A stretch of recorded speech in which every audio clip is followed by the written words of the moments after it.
무엇을 남기고 갈 것인가? 우리는 지금까지 여러 가지 문제를 취급해왔다.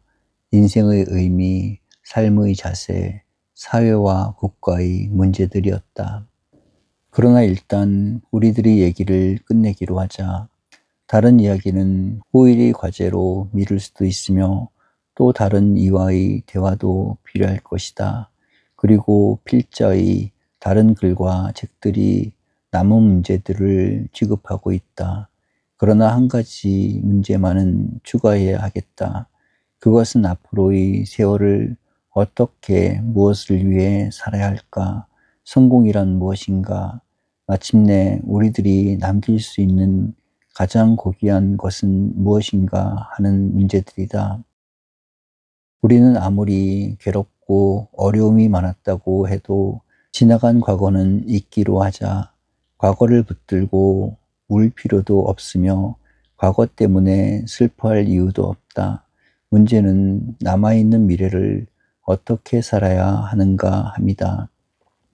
우리는 지금 새아침에 눈을 뜬 마음으로 밝은 태양, 푸른 하늘, 아름다운 꽃동산, 넓은 들을 바라보자. 지난 밤의 어두움이나 착잡했던 생각들은 깨끗이 씻어버리자. 이제부터 무엇을 선택하여 어떤 결단을 내리며 무엇을 위해 살 것인가를 찾아가 보자. 남은 시간을 끝까지 활용하며 주어진 능력을 유감없이 발휘하며 가장 고귀한 것을 위해 여생을 살도록 노력해 보자. 거기에 성공이 있고 행복이 잦아들며 영광이 머무르게 될 것이다. 무엇보다도 필요하며 먼저 할 일이 지금 나에게 주어진 일에 최선을 다함이다. 학생은 최선을 다해 공부하며 농부는 최선의 뜻을 기울여 농사에 임하며 정치가는 가장 진실하고 높은 뜻을 정치에 기울이며 실업가는 가장 진실하고 가볍게 실업에 임하자. 이보다 더 귀한 일은 없다. 모든 게으름을 내쫓아야 하며 필요 없는 일들로부터는 손을 떼어야 한다. 하루하루를 알차고 진실하게 일하는 삶을 계속 기로하자. 그때 우리는 자신이 하는 일을 충분히 감당할 수 있으면서도 무엇인가 더 높고 더 값있는 일을 발견하게 된다. 농부는 채소 종류의 개량을 원하게 되며 학생은 더 높은 지식을 찾게 되며 정치가는 더 높은 이념을 발견하게 되며 실업가는 경제의 가치가 어디 있는가를 발견하게 되며 군인은 새로운 사명과 힘의 활동을 발견하게 된다. 하나에 충실했기 때문에 둘을 얻게 되었고 둘에 충실했기 때문에 넷을 찾게 된다. 그리고 이렇게 진실한 노력이 거듭됨에 따라 우리는 가장 높이 평가받을 창의적 기여를 사회에 바치게 된다. 우리들 각자가 진실한 노력에 의해 둘을 가지고 있던 위치에서 넷으로 올라가게 된다면 그것이 곧 사회와 국가가 200에서 400으로 올라가는 길이다. 나는 내 일을 통해 보람을 느끼며 민족은 모든 사람의 노력을 얻어 번영과 영광을 더하게 된다. 지금 지어낸 내 일에 정성을 쏟고 노력한다는 일은 이렇게 큰 변화를 나와 내 가정과 국가에 가져온다. 둘째로 우리가 할 일은 진실하게 산다는 것이다. 우리와 우리 사회가 지니고 있는 가장 큰 불행은 진실성의 상실이다. 진실성을 잃는다는 것은 학문을 하는 사람이 진리를 포기한 것과 같이 비참스러우며 서글픈 일이다. 그러므로 우리 모두는 잃어버린 과거의 진실을 되찾도록 하자. 나 자신에게 정직하며 이웃을 대할 때 거짓이 없으며 사회를 살면서 허위가 없는 삶을 갖도록 하자. 오늘의 우리 사회는 이 거짓 때문에 무너져 가고 있다. 경제에는 진실이 깨진 지 오래며 경제계의 불신은 오늘과 같은 거짓 사회를 만들었다.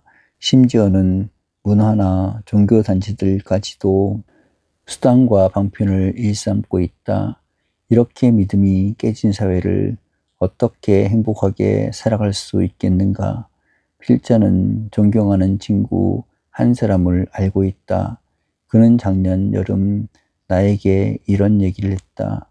내 나이 벌써 60입니다. 그동안 애는 써보았지만 모든 것이 허사인 것 같습니다. 학문다운 학문을 성취시킨 것도 아니며 사회에 보람있는 봉사를 한 바도 없습니다. 언제 내 생애의 마지막이 올지 나 자신도 알 길이 없습니다. 그래서 여러 가지로 고민한 나머지 두 가지 사실을 깨닫게 되었습니다. 죽는 날까지 책상에 앉아 공부를 하다가 죽자. 그러면 내 후배와 제자들이 우리 선생은 공부하다가 죽었는데 우리도 그 뜻은 배워야 하지 않겠는가고 생각게 된다면 그보다 큰 고마움이 어디 있겠는가. 그리고 또 하나는 죽는 순간까지 진실하게 살아보자. 그래서 하나의 거짓이나 위선을 남기지 않고 여생을 보낼 수 있다면 그것이 인생의 향기이며 빛이며 가장 고귀한 유산이 아니겠는가라는 말이었다. 우리 모두가 목깃을 여미고 들어야 할 얘기이다. 죽는 날까지 노력하며 남은 여생을 진실되게 살 수 있다면 누가 그보다 더 큰 유산을 남길 수 있겠는가? 가장 고귀한 삶은 그러한 것이 아니겠는가? 셋째로, 우리가 택할 수 있는 가장 고귀한 인생이 있다면 그것은 끝까지 봉사하는 일이다. 초는 불타 빛을 발하게 되어 있으며 밀알은 땅에 떨어져 썩어 새 생명과 열매를 주도록 되어 있다. 만일 불타기를 싫어하는 초가 있어 그대로 남는다면 그 초는 쓸데없이 버림받고 만다. 밀알이 땅에 떨어져 썩기를 원하지 않는다면 그대로 말라 죽어버리고 만다. 인간의 삶은 어떠한가? 무엇으로 이웃과 사회에 봉사하는가에 따라 삶과 죽음이 결정된다. 그리스도의 말씀은 진리다. 그는 살려고 하면 죽을 것이요 자기를 내놓아 죽으려 하는 사람은 영원히 살게 된다고 가르쳤다. 이 뜻이 바로 봉사의 정신이다. 인간이란 자기가 지닌 선한 능력을 끝까지 발휘함으로 기쁨을 삼고 무엇으로 사회에 봉사했는가에 따라 그 값이 평가받게 된다. 성공이란 바로 이 두 가지가 아닐까. 최선의 노력에 의한 자기 능력의 발휘와 최대의 정성에 의한 봉사의 결과 말이다. 우리는 유명했던 슈바이처 박사의 최후를 잘 알고 있다. 그는 서구 문명과 문화의 고장인 조국 독일을 떠나 아프리카 흑인들에게 봉사로 나섰다. 그 자신이 대학 교수, 교회의 목사, 세계적인 음악가, 훌륭한 학자, 또 존경받는 의사이면서 60여 년에 걸친 아프리카 봉사 생활이 끝나게 되었다. 30에 시작한 일이 이제 93세라는 고령을 맞게 된 것이다. 그는 죽음이 임박한 수일 전까지도 병원을 돌보았으며 환자들을 보살피고 있었다. 과거와 똑같이 불과 몇 시간의 수면을 취할 뿐 조금도 주어진 일과를 소홀히 여기지 않았다. 그를 돕고 있던 젊은 의사들이 그에게 휴식을 권했다. 너무 피곤해 있었고 임종이 멀지 않은 것 같았다. 그러나 슈바이처 박사는 왜 내 직책을 빼앗으려고 하지? 이것은 내 직업인데 라고 대답할 뿐 그 일을 계속했다. 젊은 의사들 중에는 혹시 지나친 고령에서 오는 고집이 아닌가 의심할 정도였다. 그는 마지막 2, 3일 동안만 일과대로의 봉사를 쉬다가 세상을 떠났다. 그런데 그 소식을 전해 들은 프랑스의 한 친구는 슈바이처 박사의 마지막 편지를 공개했다. 거기에는 아마 나는 이 편지 회답을 받기 전에 세상을 떠나게 될 것입니다. 임종이 가까워 온 것입니다. 내가 죽었다는 소식을 듣더라도 섭섭히 생각지는 마십시오.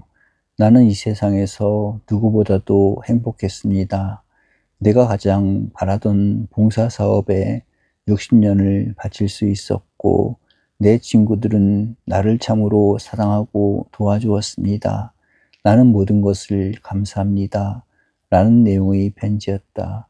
옆에 있는 친구들에게는 왜 내 책임을 빼앗으려는가고 나무라는 듯 싶었어도 멀리 있는 친구에게는 자신의 죽음을 예고하고 있었던 것이다.